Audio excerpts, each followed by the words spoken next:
How you doing, YouTube? Matt with Massive Beer Reviews back with yet another review. And today we're going to be doing a little Christmas in October. Not too far off, but I hate it when they put out Christmas stuff way too early. And I guess this isn't coming out way too early because it's last year's Alesmith Yulesmith Winter, which is a American strong ale winter warmer kind of deal. I guess Alesmith puts out two of these a year, one in summer, one in winter. The winter one, like I said, is like a winter warmer, stronger, reddish ale. And the summer one, which I've never had this one either. Summer one I never had, which is a IPA, I believe. So today we're going to be doing this. Big Alesmith fan. Kind of saw this just sitting on the shelf today. Never noticed it before, and snagged it up. Been a mini Alesmith kick as of late, just because I dig a lot of their beers. So you'll probably see a bunch of their reviews that probably already came through the chute because I've already done a few of them. Well, like I said, over the past several weeks. So, anyway, as far as what it says on the bottle, Alesmith Brewing Company, Yulesmith Winter Holiday Ale, 1.6 fluid ounces, 8.5% alcohol, which is nice. On the side here, government warning stuff. Over here, you got a little bit of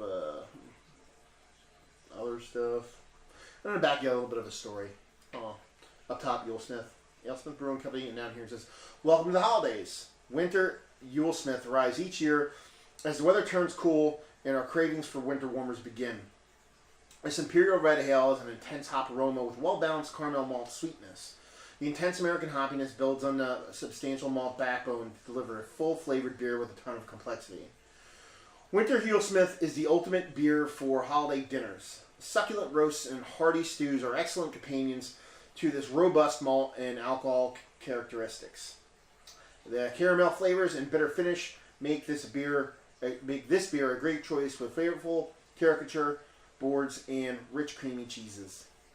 Serve in a pint, fill it, suck it, at 50 to 55 degrees. There you go. So it's a little bit of a departure from what Alesmith usually does. They usually have the nice, fancy, curvy 750, just more of your typical bomber style, but I kind of dig it. So there you go. Their labeling is always really nice. It's a little hokey in a Christmas style, but it's supposed to be that way because it's a holiday beer, so we'll let her slide. So, let's see what she's got. Besides a gigantic head, smell hops here. A lot of citrusy hop. Somewhere between a citrusy and a piney hop from a distance. So we'll see what happens when we get close to it. Head-wise, off-weight head. Super crazy tiny bubbles. Cascading slightly larger to the top. Creamy has been whatever as of late. Nice creamy on top.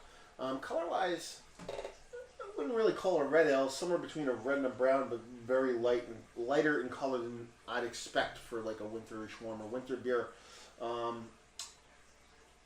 Yeah, nice murkiness to it. It's not super dense, but it's got this density to it.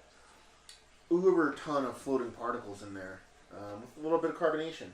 So it looks odd, almost like a watered down red ale, which doesn't bode well in your brain. But I've seen a lot of beers that come close to this color that deliver in taste. So we'll see what we got going on here. But yeah, it's quite nice. See what she has on the nose. Yeah, the hops are there.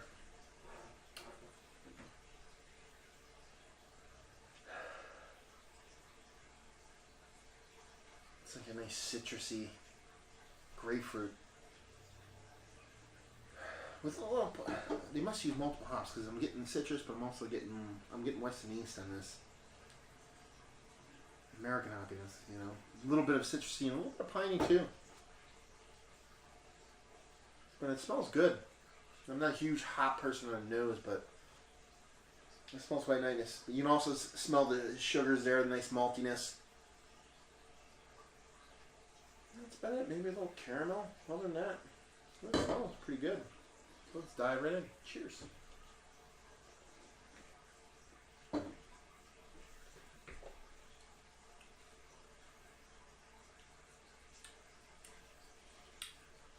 That's nice.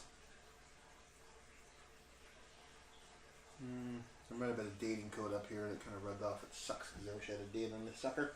But yeah, it's nice. Very refreshing. Very drinkable. Nice creamy mouthfeel to it. And you get the hops right up front. And then you get the nice sweetness.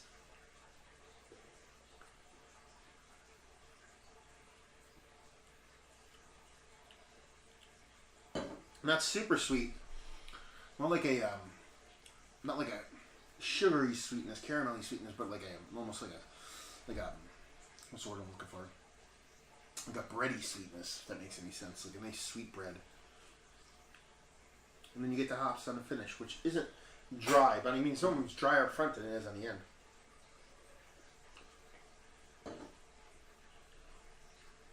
That's cool. Nice and balanced. Like I said, could have a lot to do with age. 90%. It's the 1st of October. It says it usually hits the market when it's cool. This is stacked with a lot of Christmas stuff that's kind of like last year's Christmas stuff at a place I typically go to. So I'm guessing this is last year's. It could be this year's, but I highly doubt it. Which would signify why the hops are a little bit dialed back on it. But yeah, it's a nice beer. Little bit less than what I expected from Alesmith, because Alesmith has just been knocking it out of the park for me as of late. Like I said, it's hop forward, but not in your face. But that's the star of the show. You get a little bit of sugary maltiness there in the middle, and then a bit of hop on the end, but not too much. Not overly drying, but it's there.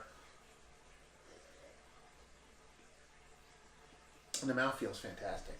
Nice and creamy. Not super thick, but really nice and creamy. But yeah, it's a nice beer. Rating wise, probably give it like a 85.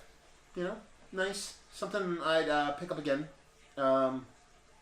Especially, almost seems like a middle road crowd pleaser, if that makes any sense. Like if you're into like creamy, malty-ish beers, and then some people are into hobbier beers, it's kind of would it be a jack of all trades, kind of please everybody across the board, because it has a bit of both going on. But like I said, the hops are the star of the show, so I give it like an 85.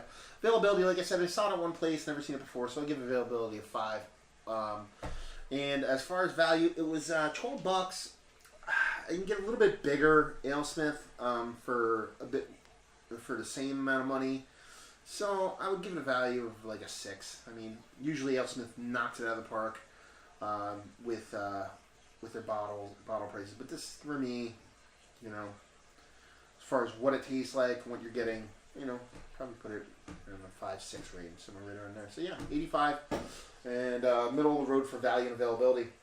But yeah, if you're into like American style barley wines almost, but if you want something a little bit dialed back, or you like a nice winter warmer that's a little bit hop forward, a little bit both hop, but also sweet, malty even forward, but a little bit more hop forward, might be something you definitely want to check out. Alesmith in general doesn't make a bad beer, so when I'm talking about it, I don't feel like I'm talking about it in a negative sense, but I'm not gushing over it, which is probably a first, especially with all the Alesmiths that I've reviewed. But yeah, overall, quite a nice beer. So yeah, another review in the books. Hopefully you enjoyed the review.